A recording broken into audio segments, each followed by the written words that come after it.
It's wonderful to see you all this morning, especially during this youth and young people's retreat. This morning, I will explore profound question of our human life, how to live well.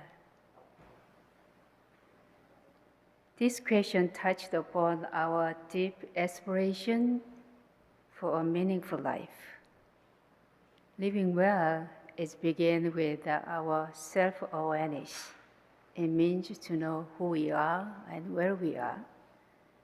And we can make a conscious choice that aligns with our true self. Buddhism provides us with valuable teachings and practice that guide us to live well. The first teaching deeply related to how to live well in one Buddhist tradition is understanding Ilwansa. When you see the Ilwansa, what do you think of? What image arises in your mind? I vividly remember my first encounter with Ilwansa at the altar. I was almost shocked. And it was the first time I saw this neutral circle called Ilwansa at the altar. In my high school age, I was searching for the truth, searching for the meaningful life. So I visited the church, Catholic Church, a Protestant Church, and Buddhism, Zen Buddhist Center, all over there. Was a male figure at the altar. But here it's Ilwansa. What is the symbol of this Ilwansa to you? What kind of image do you have when you see this perfect circle here? Master Sutesa described it, Ilwan, as the original source of all things in the universe, the mind seal of all Buddhas and sages, and the true nature of all sentient beings. So this symbol reminding us and teaching us and pointing us that we have this Buddha nature within all of us. We were born with this very powerful and infinite potential within all of us. But how often do you recognize that we have this capacity of awakening called Buddha nature or true nature? So to live well, we need to understand our deep potential and this understanding of Buddha nature. So whenever we see the Ilwansa now, you recognize your Buddha nature. You recognize this perfect,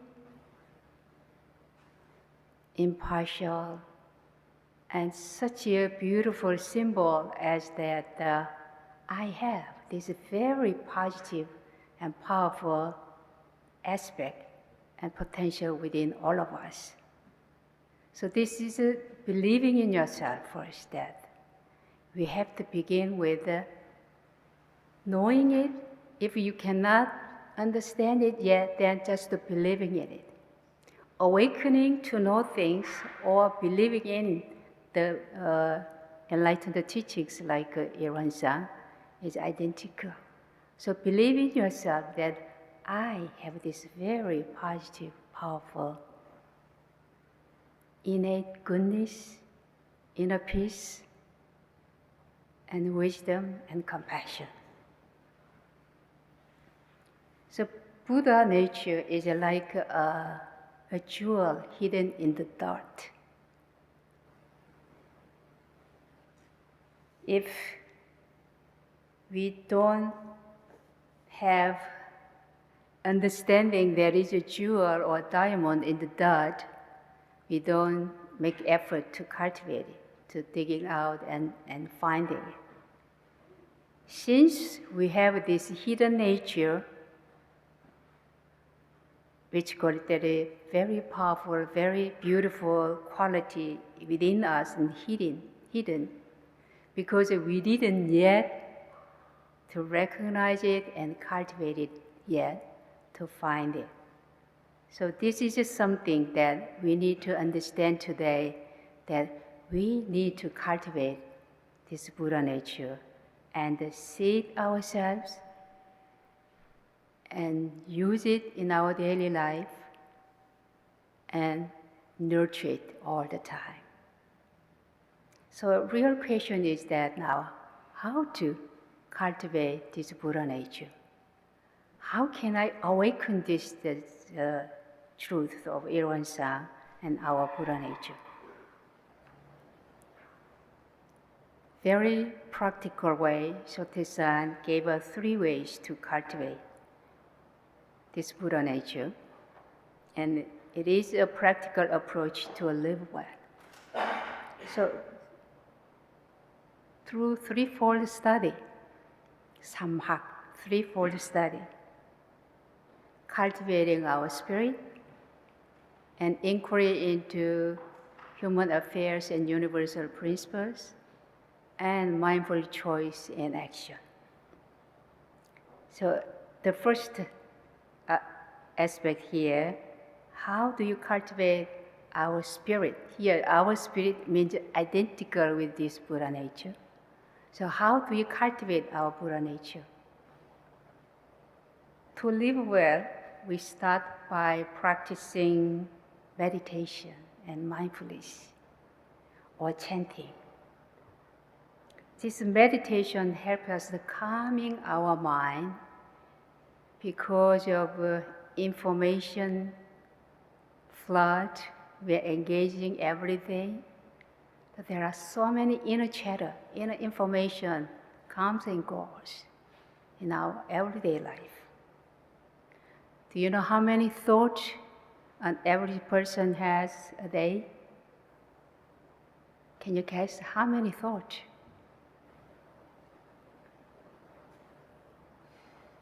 Through a number. How many thoughts the average person has a day, every day? Pardon? 10,000. So that much we have channels in our mind. Anyone else? 50,000? 예, 5만 가지 생각이 든다 그러죠. 예, 5만 가지. 50,000. 5만, 50,000. But today, there is a research saying that an average person having 70,000 thoughts a day. Now think about it. Per day, we have this much of a thought going on in our mind. So that's why our Buddha nature is hidden with this too much of chattering out in our thought. That's which is critical to calming down our mind and quieting this chattering thought in our mind. That's why 정진수양, called 정진수양, cultivating the spirit, is so critical. Whenever I was invited to talk about some issues, I always bring in this element of cultivating spirit and meditation. And the high level of a UN official one day said, "You always talk about that's the beautiful things you do, but why don't you teach us?" So I met them at the airport, actually, in the VIP room. So I began teaching meditation there. And this much we needed, everybody needed today, regardless of what you do, what your faith or what you practice in terms of your belief system. But everybody wants to practice this meditation. So through meditation, when we calm our mind and when we have this inner peace, then we connect with our true self. We connect with this Buddha nature. So regular meditation and mindfulness is critical. As you inspire during this retreat, I hope you take something and take it home with you and practice daily as much as possible. If you're a beginner, in the beginning, just 10 minutes or even 5 minutes makes a difference. So keep practicing it at the regular time. So through this meditation and mindfulness practice, we are not only finding inner peace and joy, and with that we have spiritual growth. So meditation is making consistent effort to connect with our inner beauty, to connect with our Buddha nature, to connect with our true self, and live mindfully with it. So through cultivation of the spirit, we restore that inner peace and the great capacity of Buddha nature.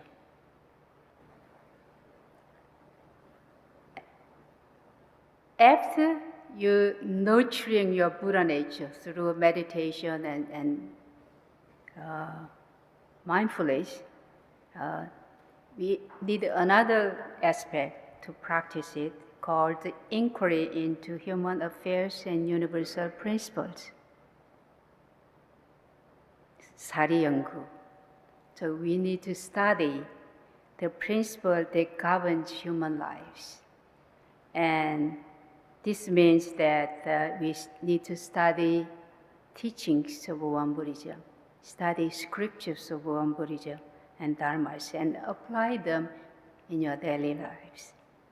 So this inquiry helps us to cultivate wisdom and make a wise decision and live in harmony with yourself and others. So inquiry into human affairs. So every aspect of human life, your work, your study, your relationship, and all kind of things we are doing as a human being, it is human affairs. So we need to constantly study it to manage our life with the purpose and wisdom. And universal principle is one of them is law of karma, or principle of cause and effect. What comes around and goes around. So all our action, our thought, our speech has consequences. So by understanding this law of karma, and we can make a mindful choice in action, which is next item we will cover.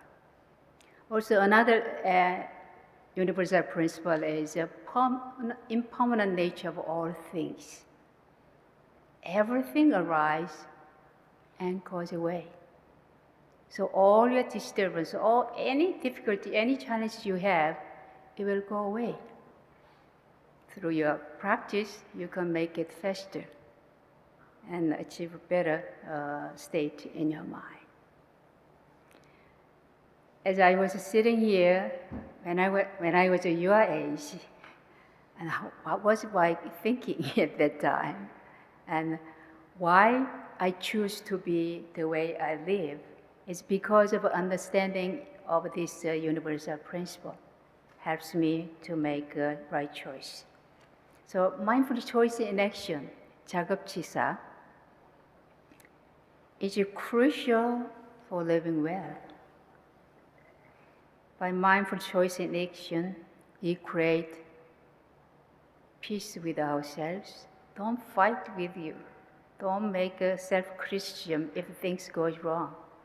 Take an opportunity to learn and grow. So with this mindful choice in action, we can nurture our life with integrity, respect, and compassion. So be mindful to choose what is right. What is right? All the teachings of Buddhism actually. And letting go of what is not right. Especially those precepts. So by keeping the precepts, we find a way to live better. So through mindful choice and inaction, we restore loving kindness and compassion of our Buddha nature and contributing to build a better community and better world and for the greater goodness. Finally, practicing gratitude by recognizing this fourfold grace is a way to live better. Gratitude is a very powerful teaching in Won Buddhism. We recognize and appreciate this interconnectedness and interdependency of all categorizes the fourfold grace here. The grace of heaven and earth. How often do you express your gratitude for the air you breathe? In this moment, we all breathe air. Right? Without air, nobody can survive on earth. How much you appreciate whenever you drink water. The water, air, all these elements supporting and help us to survive on earth is coming from heaven and earth freely. So if we understand this grace of heaven and earth, we need to really taking care of our natural environment. Not just better for us living here together, also for the future generation. Grace of parents. Our parents and ancestors really bring us here on earth. Maybe birthday you express gratitude to them, but Sotaesan's teaching here is to express gratitude and as much as possible. Through this practicing gratitude and expressing it, we change our brain, neurons in our brain. Then we could build a better family together, right? All the members to appreciate each other and the fellow beings. All the fellow beings, just to look at as an example of this building. In order to build this building, all living beings, fellow beings, someone grows trees and someone cut it and make a lumber, and someone brought here, and then we built this podium and temple and so forth. So fellow beings recognize their interdependency and appreciate it. And law means that spiritual law, like Dharma, all these teachings, as well as natural law and societal justice law. So cultivating this gratitude is a way we just focus on positive aspect of our life and letting go of a negative aspect of life. In order to cultivate this gratitude, we need to shift our awareness and enhancing our well-being through this cultivating gratitude. So life of gratitude is a practice that helps us to recognize that and appreciate that what we have instead of what we don't have.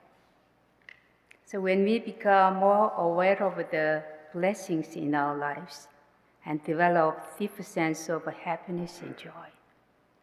Not happiness brings gratitude, but gratitude brings happiness. So cultivating gratitude has a profound benefit of our well-being, physical, mental, and emotional well-being. By appreciating, by recognizing this gratitude and this fourfold grace, we cultivate mindset of compassion, very positive mindset of love and kindness and joy.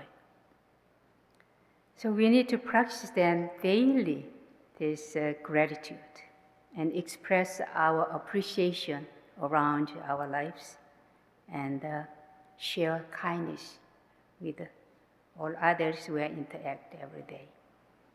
So in conclusion, living well in Buddhist teaching, one Buddhist teaching, and realizing that our Buddha nature, realizing that threefold study is a way to cultivate and nourish, see, and use our Buddha nature, and practicing gratitude.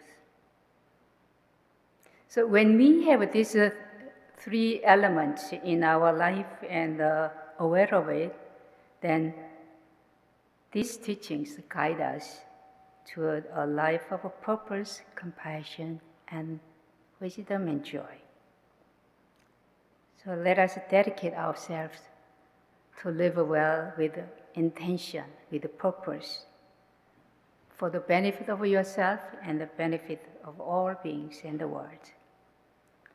So living well, when you choose and mindfully choosing this living well daily, it is a gift for yourself, a gift to life around you, and a gift to the world.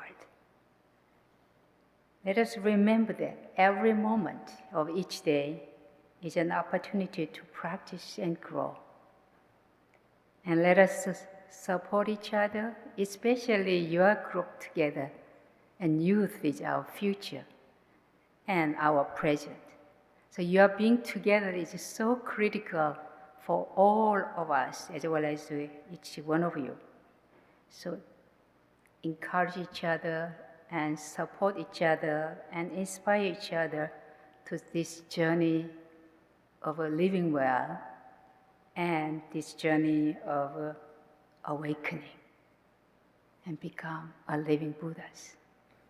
Thank you.